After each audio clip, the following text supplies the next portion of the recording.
This is Kyiv, not Kiev on the line. My name is Polina and this is my fellow colleague Tanya Haiduk. And we are here to tell you the top news from Ukraine for the week. But why not we start our conversation with you subscribing to our YouTube channel and clicking on the bell right on the top of the page to follow the notifications. We've come up with an idea to present the Ukrainian point of view on what the world media is writing about us. So here it is. Most of the articles with Ukraine-related headlines covered the following news. Ukrainian conflict. Deadly flare-up on Eastern front line, as reported by the BBC News, for example. Indeed, the Ukrainian troops have come under the heavy shelling during the attack of Russian-backed rebels, with 1 killed and 4 wounded. Ukraine faces Russian military aggression since 2014. It started after Russia annexed Ukraine's Crimea. Then, separatist rebels from the eastern Ukraine backed by Russia and Russian regular units seized key areas of the Donetsk and Luhansk regions. The Kremlin denies that, while admitting that Russian volunteers are helping the rebels and at the same time supplying heavy weapons to them. More than 13,000 people have died in the conflict. The news was likewise covered in the New York Times that reported the attack came on the 5th anniversary of the massive escalation by the Russian Federation, as regular army troops near the Baltova that forced Ukraine into the settlement plan known as the Minsk II agreement. The reason is simple: Russia does not want any peace. The deadly evidence of that is another shelling that took lives of the Ukrainian soldiers. The attack, in addition to being a military assault, seems to have been calculated to create political problems for President Zelenskyy. He promised to end the war during his campaign. That further weakens his position in future peace talks, while Russia is getting another leverage in its talks to end or not to end the war. Okay, let's proceed. Tanya, what was among the most discussed topics of Ukraine this week? Coronavirus? No, I mean on the Ukrainian agenda. Bogdan out. Definitely Bogdan out. Coming up? No, I wouldn't put it this way, but sort of. Yeah, I mean, Andriy Bogdan, the former head of the presidential office, he resigned from his post last week.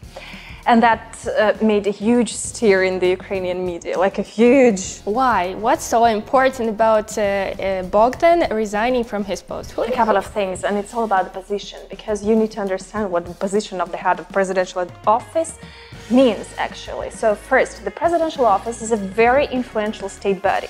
It ensures that the president fulfills his constitutional duties. International affairs, national security, yeah.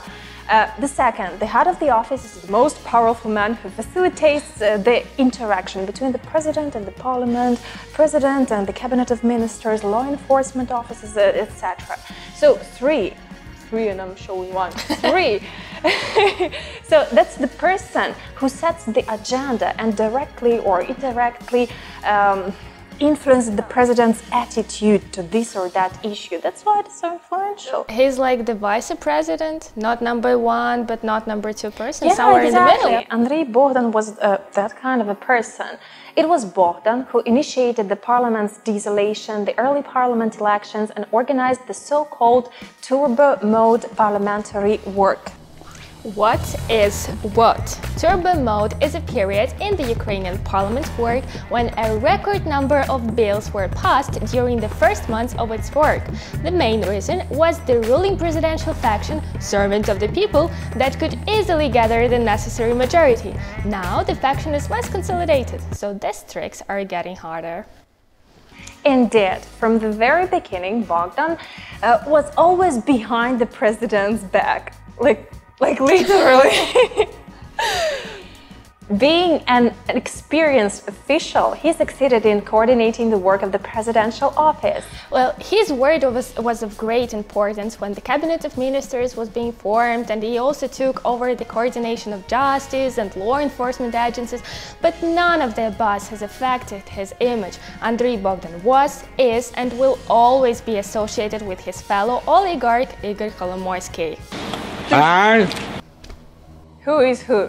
Igor Kolomoisky is a notorious oligarch who brought the largest bank in the country, private bank, almost to bankruptcy. The state was forced to nationalize it and capitalize it for more than $5.5 billion. Now the oligarch is trying to challenge the nationalization and is claiming for the multi-billion-dollar compensation. Andrei Kolomoisky was...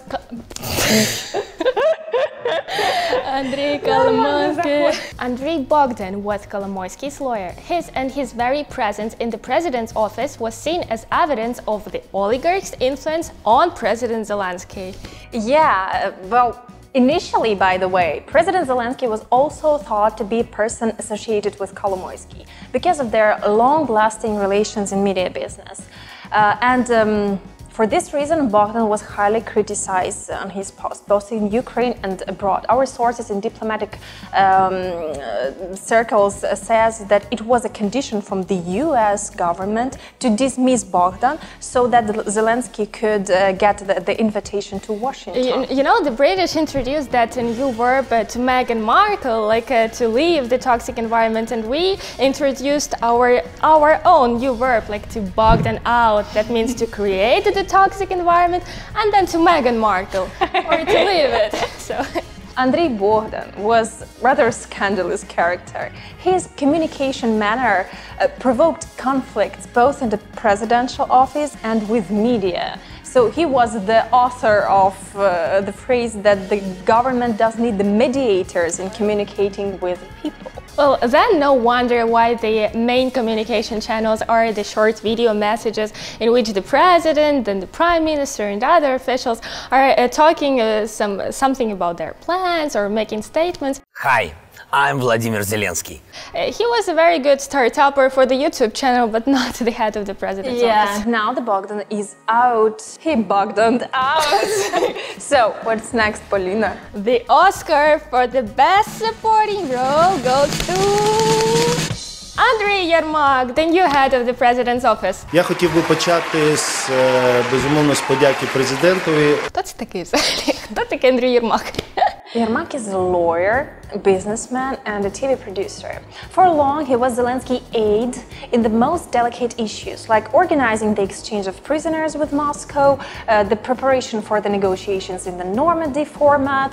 It was Yermak who met the US officials concerning that sensitive issue that would later be called quid pro quo situation in the American media. Yeah, among other Yermak's accomplishments was the fact that he accompanied the president for all the official visits, and he wholeheartedly praised him in media, everywhere, in social networks, everywhere. Given the fact that there's so much of Yermak in the president's life, there left too little place for Bogdan, poor guy.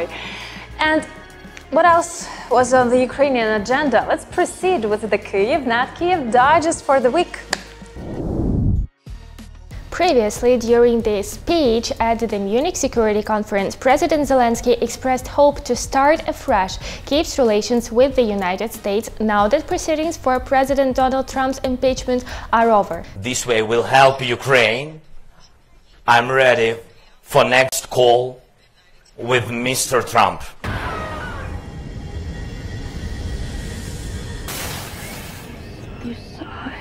Three US senators attended Kyiv to support Ukraine.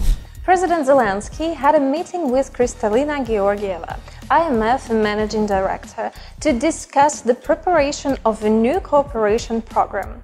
Afterwards, the IMF reported that a team of several IMF experts would visit Kyiv to conduct technical discussion on policies aimed at achieving a strong growth and ensuring stability.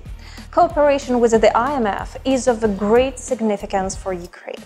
Among other reasons, is a comforting factor for business people considering investing in Ukraine. Earlier, President Zelenskyy suggested the joint patrols consisting of Ukrainians, OSCE observers, and the most controversial and doubtful component, representatives of the occupied territories, ensure security in Donbass during preparations for local elections. The idea was highly criticized in the Ukrainian society.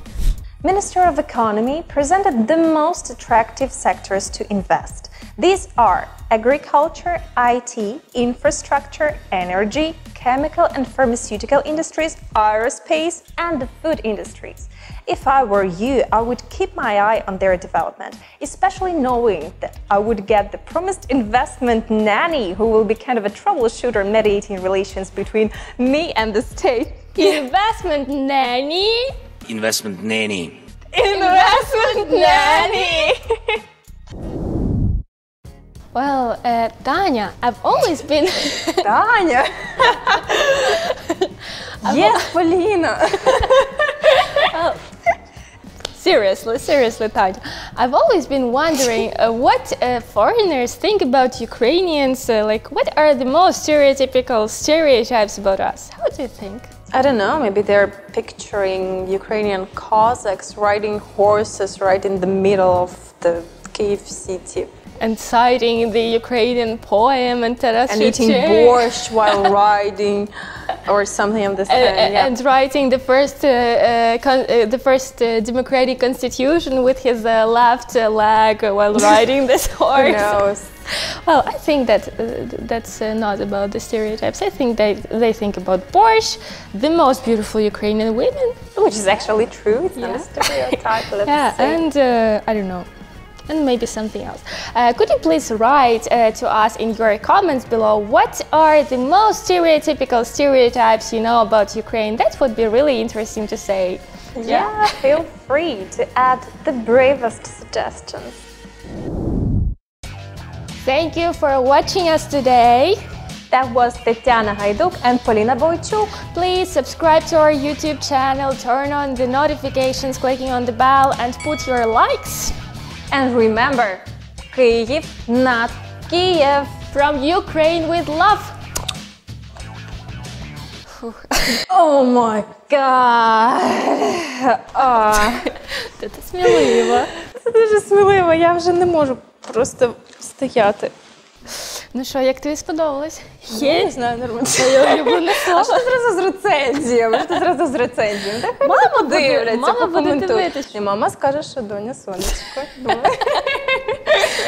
Саш, можна водички, будь ласка? А що ще можна? Шампанського, там, Дон Періньйон.